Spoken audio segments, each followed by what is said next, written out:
السلام عليكم ورحمة الله وبركاته.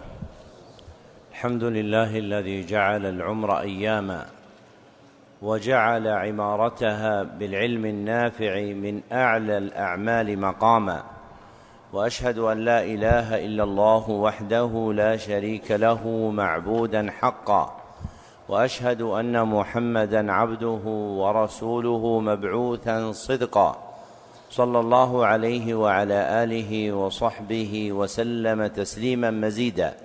أما بعد، فهذا المجلس الأول من اليوم الأول من الأيام العلمية المعقودة في مسجد عثمان بن عفان رضي الله عنه في المدة من غرة المحرم إلى 5 منه، وهو في شرح تفسير سورة الفاتحة وقصار المفصل من تفسير العلامة عبد الرحمن بن ناصر بن سعدي رحمه الله.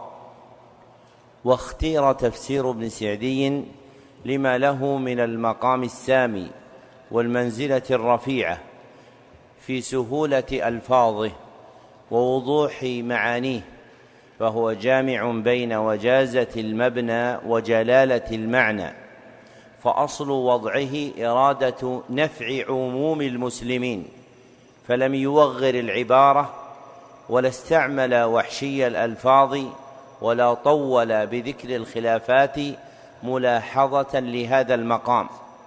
فابتداء تصنيفه كما أخبرني تلميذه شيخنا علي بن حمد الصالح رحمه الله أنه كان يفسر القرآن بين أذان العشاء وإقامته لجماعة المسجد، فإذا فرغ رحمه الله من إملاء التفسير عن صدره خرج من المسجد إلى بيته من باب لا يدخل ولا يخرج منه إلا هو، فلا يكلم أحدا حتى يدخل بيته، ثم يكتب ما أملاه من التفسير تلك الليلة، فلم يزل هكذا شيئا بعد شيء حتى استكمل وضع الكتاب في سنة 40 و300 وألف تقريبا، ثم غير فيه وقدم وأخر بعد ذلك بسنوات، وطبع الكتاب عن تلك النشرتين معا. فما يوجد من اختلاف النسخ راجع لعدم ملاحظة هذا الأصل في كتابة المصنف كتابه مرتين. واختير تفسير الفاتحة وقصار المفصل اللذين هما طرفا القرآن لما حبي من العناية بهما في المسلمين، حفظا لسهولة ألفاظها ووجازتها، وما اختص به الطرفان المذكوران من فضائل عظيمة لكثير من السور الكائنة فيه.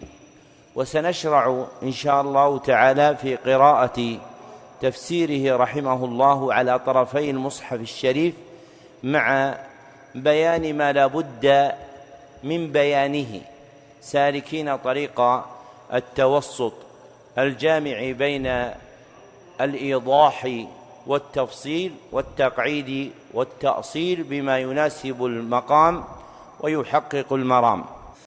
بسم الله الرحمن الرحيم. بسم الله، أي أبتدئ بكل اسم لله تعالى، لأن لفظ اسم مفرد مضاف فيعم جميع الأسماء الحسنى. الله هو المألوه المعبود المستحق لإفراده بالعبادة لما اتصف به من صفات الألوهية، وهي صفات الكمال.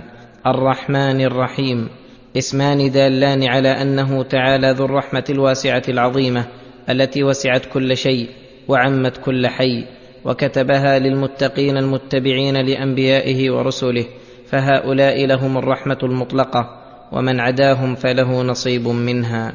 واعلم أن من القواعد المتفق عليها بين سلف الأمة وأئمتها الإيمان بأسماء الله وصفاته وأحكام الصفات، فيؤمنون مثلا بأنه رحمن رحيم ذو الرحمة التي اتصف بها المتعلقة بالمرحوم، فالنعم كلها أثر من آثار رحمته، وهكذا في سائر الاسماء. يقال في العليم: انه عليم ذو علم يعلم به كل شيء، قدير ذو قدرة يقدر على كل شيء. المصنف رحمه الله في هذه الجملة تفسير البسملة، والوضع المثبت في تفسيرها في النسخة التي بأيديكم هو الوضع المناسب لما كتبه المصنف.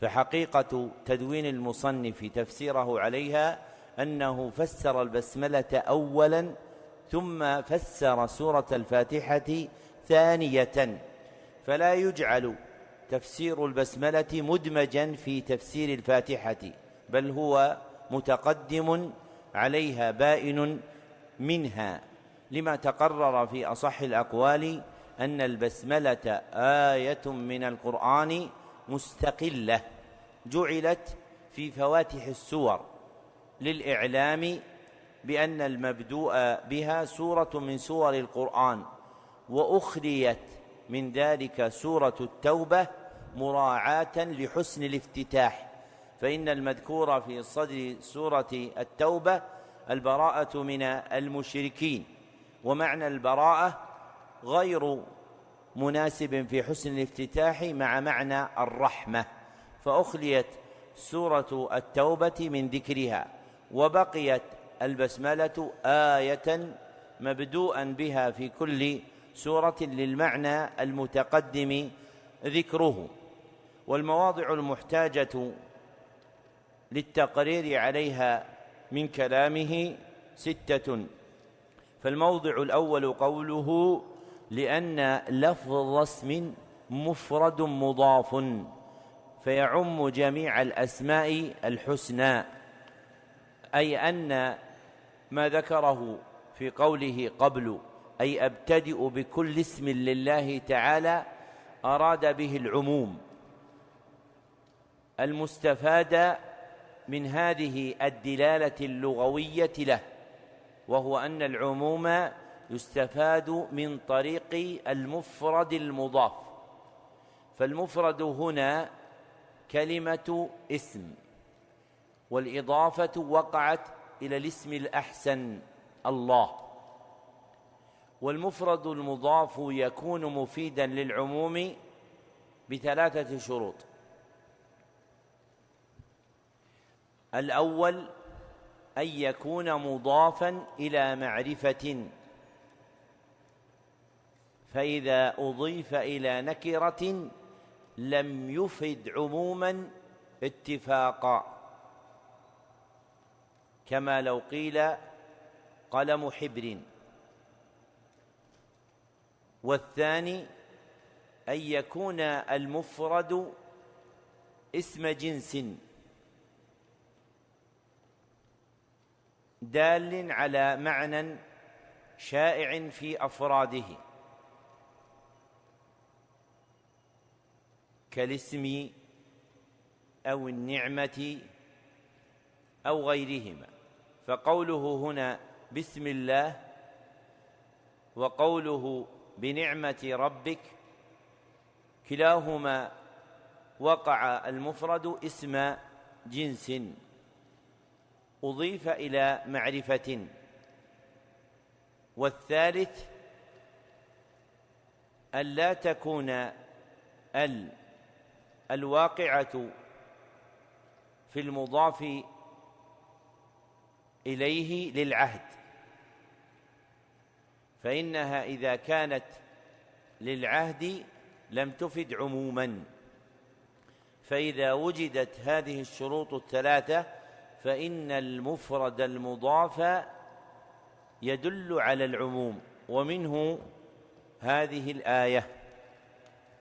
والموضع الثاني قوله هو المألوه المعبود، أي الذي تألهه القلوب تعظيما له بالحب والخضوع، أي الذي تألهه القلوب تعظيما له بالحب والخضوع، فهي تتوجه إليه معظمة محبة وخضوعا. والموضع الثالث قوله اسمان دالان على أنه تعالى ذو الرحمة الواسعة إلى قوله شيء. فالرحمن والرحيم اسمان لله يدلان على وصفه سبحانه بالرحمة، وهما مفترقان في كون الرحمن اسما دالا على ذات الله سبحانه وتعالى، وأن الرحيم اسم دال على صفة الرحمة حال تعلقها بالمرحومين الذين هم الخلق المرحومون. اختاره ابن القيم وغيره، وإلى ذلك أشرت بقولي: ورحمة لله مهما علقت بذاته فالاسم رحمن ثبت، أو علقت بخلقه الذي رحم فسمه الرحيم فاز من سلم. والموضع الثالث قوله: وعمت كل حي وكتبها للمتقين المتبعين لأنبيائه ورسله، وهو مأخوذ من قوله تعالى: ورحمتي وسعت كل شيء فسأكتبها للذين يتقون ويؤتون الزكاة. الآية. فرحمة الله واسعة عمت كل حي، واستخلص تمامها وكمالها للمؤمنين، فإنه وإن وجدت رحمته لغيرهم فإن الرحمة المستحقة التامة تكون للمؤمنين، فهو كقوله تعالى: قل من حرم زينة الله التي أخرج لعباده والطيبات من الرزق قل هي للذين آمنوا في الحياة الدنيا خالصة يوم القيامة، أي هي لهم ولغيرهم في الحياة الدنيا، وأما في الآخرة فتخلص تنعما للمؤمنين دون الكافرين. والموضع الخامس قوله: فهؤلاء لهم الرحمة المطلقة ومن عداهم فله نصيب منها، أي أن المتقين المتبعين الأنبياء والرسل هم الحائزون الرحمة المطلقة العامة التامة من كل وجه، وأما غيرهم فلهم حظ من الرحمة، أي لهم نصيب من مطلق الرحمة. فالرحمة التي يحظى بها الخلق من ربهم نوعان: أحدهما الرحمة المطلقة أي العامة التامة، وهي للمؤمنين وحدهم، والآخر مطلق الرحمة، وهي إصابة حظ من الرحمة ينتهي إلى حد، وهذا يكون للمؤمنين ولغيرهم. والموضع السادس قوله: واعلم أن من القواعد المتفق عليها بين سلف الأمة وإمتها، إلى قوله: يقدر على كل شيء. فالمذكور في هذه الجملة هي أركان الإيمان بالأسماء الإلهية. فالركن الأول الإيمان بالاسم، والركن الثاني الإيمان بالصفة، والركن الثالث الإيمان بحكم الصفة. وتقع هذه الأركان ثلاثة في الأسماء المتعدية، وأما في الأسماء اللازمة فتكون اثنين. فمثلا من أسماء الله الكريم والحي. فالاسم الأول الكريم يكون فيه الإيمان بالاسم وهو الكريم، والإيمان بالصفة وهي الكرم، والإيمان بحكم الصفة وهو أن الله مكرم من شاء من خلقه. وأما اسم الحي فيكون فيه الإيمان بالاسم وهو الحي، والاسم بالصفة وهي الحياة، ولا يتعلق به حكم لأنه اسم لازم غير متعد. والمراد عندهم بحكم الصفة معنيان: أحدهما الأثر الناشئ عنها، الأثر الناشئ عنها، والآخر النسبة الواقعة بين الصفة الإلهية ومتعلقها، النسبة الواقعة بين الصفة الإلهية ومتعلقها. فمثلا من صفات الله صفة العلم، فحكم الصفة على القول الأول منه من آثار العلم علمنا، فعلمنا نحن من علم ربنا سبحانه وتعالى. قال تعالى: علم الإنسان ما لم يعلم، وقال: والله أخرجكم من بطون أمهاتكم لا تعلمون شيئا.